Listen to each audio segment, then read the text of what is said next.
রাজ্য জুড়ে সংবাদ মাধ্যমে আমরা দেখলাম যে 32 জনের সিকিউরিটি তুলে নেওয়া হয়েছে এবং এখানেই একটা অদ্ভুত জিনিস লুকিয়ে আছে, যেখানে বলে দিচ্ছে যে বঙ্গ বিজেপিতে এক গদ্দার ঢুকে আছে।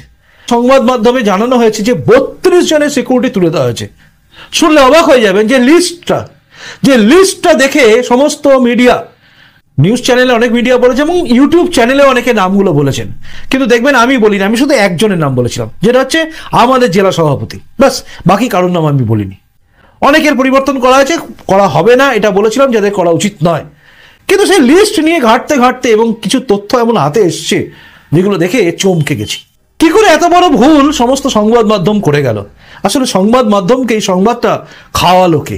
এই যে সিকিউরিটি তুলে নেওয়া হলো, প্রত্যাহার করে নেওয়া হলো, এই প্রত্যাহারের কার্যক্রম কিন্তু সারা বছর ধরেই চলে, মাঝে মধ্যেই চেঞ্জ করা হয়। মানে এর দরকার নেই সিকিউরিটি মনে হলো, তুলে নেওয়া হলো। 2 মাস আগে 20 জনের সিকিউরিটি তুলে নেওয়া হয়েছে। আচ্ছা, আপনি কি জানেন? দেখুন, আমি আমার একদম মন থেকে বলছি, একদম পরিষ্কার বলছি, আমি জানতাম না, কারণ এই সংবাদটা কোথাও আমরা পাইনি। কিন্তু হঠাৎ করেই এই 32 জন, যেটা 32ও আবার নয়, এই লিস্টটা এলো কোথা থেকে? এখানে একটা বিরাট বড় প্রশ্ন।